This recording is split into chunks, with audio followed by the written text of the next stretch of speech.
नमस्कार दोस्तों, आज की इस वीडियो में हम बात करेंगे कि पैरालिसिस पेशेंट, खास तौर पर जब हम बात कर रहे हैं लकवे के मरीज के कंधे के बारे में, कि हम उनके कंधे की मूवमेंट को कैसे सुधार सकते हैं, उसके अंदर कैसे अच्छे से मूवमेंट ला सकते हैं, किस तरीके की एक्सरसाइज आपको करनी है और कैसे करनी है, सब कुछ मैं डिटेल से आपको आज इस वीडियो में बताऊंगा।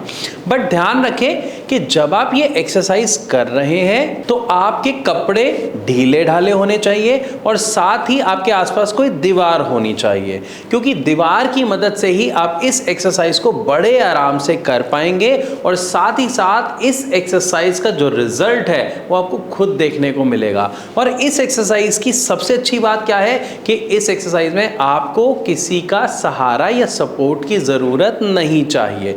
तो चलो शुरू करते हैं आज की इस वीडियो को और जानते हैं कि किस तरीके से एक लकवे के मरीज के कंधे की मोशन में हम इंप्रूवमेंट ला सकते हैं या उसकी मोशन को प्रॉपर खोल सकते हैं। इसके लिए हमें क्या करना है, मान लेते हैं कि मैं एक पैरालिसिस पेशेंट हूं और अगर मेरा राइट हैंड साइड पैरालाइज्ड है तो मेरा ये वाला हाथ नहीं उठेगा, काम नहीं करेगा। तो इस टाइम पे मुझे क्या चाहिए, मुझे अपना जो लेफ्ट हैंड साइड है उस साइड, यानी जो वर्किंग है उस साइड का सपोर्ट लेना है। अब मान लेते हैं ये मेरा हाथ जो है ये पैरालाइज्ड है, तो मुझे क्या करना पड़ेगा, सही हाथ से इस वाले हाथ को सपोर्ट लेके खड़ा करना पड़ेगा। लेकिन यहाँ पे आपको ये कितना ऊपर लेके जाना है, जितना आराम से जाए, आपको पेन ना हो। ठीक है, कोशिश करना कि ये 70 डिग्री तक, यानी थोड़ा तिरछे में आ जाए। जैसे ये दीवार है, अब मुझे इस हाथ से सहारा लेके दीवार तक लेके जाना है।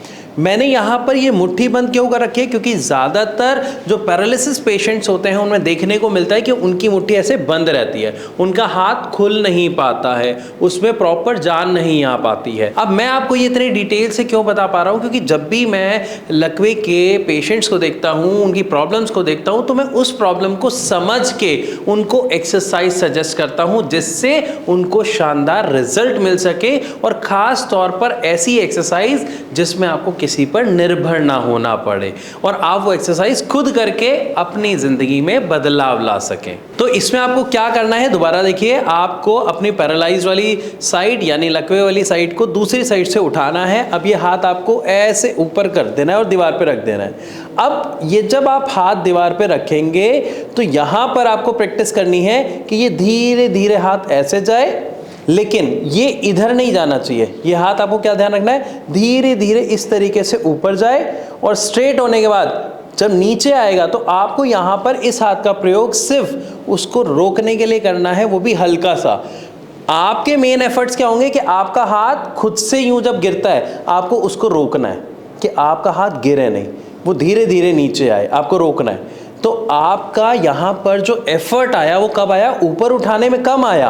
आपका जब हाथ नीचे आ रहा है तो आपको खुद के एफर्ट्स लगाने हैं, हाथ थोड़ा सा दूर रख के, बस इतना सा ताकि झटका ना लगे, कि आप अपने हाथ को बस रोक पाए, धीरे धीरे उसमें जान लाएं। इससे क्या होगा, आपके पूरे हाथ की मसल्स की एक्सरसाइज होगी, क्योंकि जब जान लगेंगे तो एफर्ट्स पूरे आएंगे। साथ ही साथ जब आप इसको कर रहे हैं तो आपकी कंधे की ये जो मूवमेंट है, आप देखिए ये प्रॉपर आपकी इतनी मूवमेंट होगी।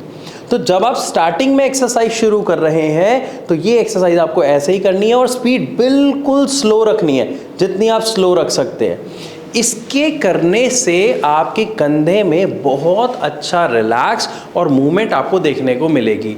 ये एक बेसिक एक्सरसाइज है जो शुरुआती पेशेंट्स को हमें करानी है। जब आप ये देखते हैं कि आपकी ये एक्सरसाइज रेगुलर करने की वजह से आपकी मूवमेंट में इम्प्रूवमेंट आ रहा है और आप अब अच्छे से मूवमेंट ला पा रहे हैं, तो हमें इसका सेकेंड पार्ट करना है। लेकिन एक और सवाल अब यहाँ पे उठता है जो ज़्यादातर हमारे व्यूअर्स हमसे पूछते हैं कि कितनी रेपिटेशंस करनी है, कितनी बार करना है। तो यहाँ पर मैं आपको बता दूं, आपको इसके जो रेपिटेशन करने हैं वो इस तरीके से 1, और उसके बाद जब ये डाउन आएगा तो ये कंप्लीट 1 हुआ, ये पूरा नीचे नहीं आएगा, ध्यान रखिएगा। स्टार्टिंग में आपको यहाँ से शुरू करना है, ये ऐसे ऊपर जाएगा स्ट्रेट, जहाँ तक आप इजीली ले जा पा रहे हैं, जहाँ दर्द हो रहा है वहाँ से आपको वापस आ जाना है, ध्यान रखिएगा। ये धीरे धीरे मूवमेंट आपकी खुलेगी, तब आपका दर्द कम होता जाएगा। तो ये मूवमेंट आपको करनी है 5 से आप शुरू करके 10 या 12 तक कर सकते हैं और ऐसे 3 बार आप रेपिटेशंस कर सकते हैं। जब आपकी ये मूवमेंट अच्छी हो जाती है, प्रॉपर इसके अंदर फ्लेक्सिबिलिटी आती है, तब आपको सेकंड पार्ट में क्या करना है अब मैं ये समझाता हूं। तब हमें क्या करना है, अब हमको ये जो मूवमेंट था ये हमें हाफ सर्कल लेना है, जो सेमी सर्कल होता है ना, यानी अभी तक हम ये मूवमेंट ले रहे थे यहां तक। अब हमें क्या करना है, इस हाथ को इस तरीके से पूरा जहां तक जा रहा है बस वहां तक, फिर इसको वापस लाना है। तो जब आप यहां से ऐसे वापस लाएंगे, यहां पे आपके एफर्ट्स लगेंगे, क्योंकि आपका हाथ यहां से यहां तो चला गया, लेकिन यहां से वापस लाने के लिए आपको अपने दूसरे हाथ का सपोर्ट लेना पड़ेगा और वहां जब एफर्ट्स लगेंगे तभी हमारे पेशेंट के अंदर हमें इंप्रूवमेंट देखने को मिलती है। एक चीज़ का और ख्याल रखें कि जब आप ये एक्सरसाइज रेगुलर कर रहे हैं और अपने शोल्डर में अच्छी मूवमेंट लाना चाहते हैं, तो एक्सरसाइज के बाद किसी भी एक नॉर्मल तेल से अपने पूरे हाथ की मालिश ज़रूर करवाएं किसी से। और मालिश कभी भी आपको रगड़ के नहीं करवानी है, वो फ़ायदे के बजाय नुकसान देगा। क्योंकि मालिश से मेरा क्या तात्पर्य है, मैं क्यों मालिश कह रहा हूँ।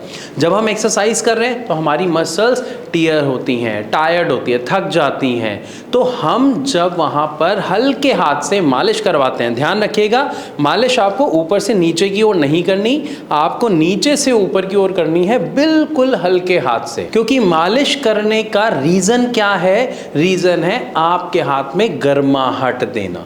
तो जब आप उसे हल्के हाथ से करेंगे आपके हाथ में गर्माहट आएगी, आपकी जो नसें हैं, जो मसल्स हैं वो रिलैक्स होंगी और उसके बाद आपकी अच्छी डाइट की वजह से वो दोबारा रीबिल्ड होंगी, उनके अंदर पावर आएगी, जिसकी वजह से आपको बहुत अच्छी इंप्रूवमेंट देखने को मिलेगी अपने शोल्डर की मूवमेंट में। अब यहां पर अगर अभी आपके दिमाग में कोई सवाल है, आप नीचे दिए गए नंबर पे अभी कॉल करके भारत होम्योपैथी के डॉक्टर से बात कर सकते हैं।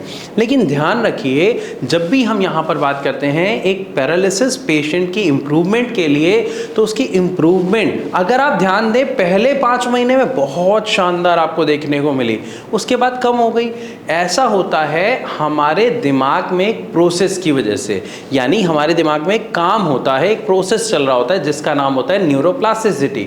जब वो बंद हो जाती है, कम हो जाती है, तो हमारी जो इंप्रूवमेंट है, जो प्रोग्रेस है, वो रुक जाती है एक पैरालिसिस पेशेंट के बॉडी में देखने को।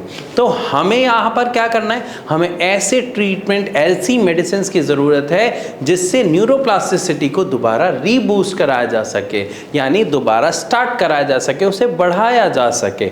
इसके लिए आप भारत होम्योपैथी के डॉक्टर से कंसल्ट कर सकते हैं और डिटेल में इसके बारे में जान सकते हैं। दोस्तों, वीडियो अगर अच्छी लग रही है, समझ आ रही है, ऐसी और वीडियोस आपको टाइम टू टाइम चाहिए जिससे मैं आपकी मदद कर पाऊं, तो मेरे चैनल को अभी सब्सक्राइब कर लीजिए। एक और बात, इस वीडियो को लाइक करना बिल्कुल ना भूलें, इसको ज़्यादा से ज़्यादा शेयर करिए व्हाट्सएप के माध्यम से, अपने व्हाट्सएप स्टेटस पर लगाकर, ताकि जितने भी पैरालिसिस पेशेंट्स हैं उनकी मदद हो पाए, वो अपने जीवन में सुधार ला पाए। फिर भी कोई सवाल है तो कमेंट के द्वारा आप अपना सवाल हम तक पहुंचा सकते हैं। मिलूंगा आपसे अगली वीडियो में, तब तक के लिए नमस्कार।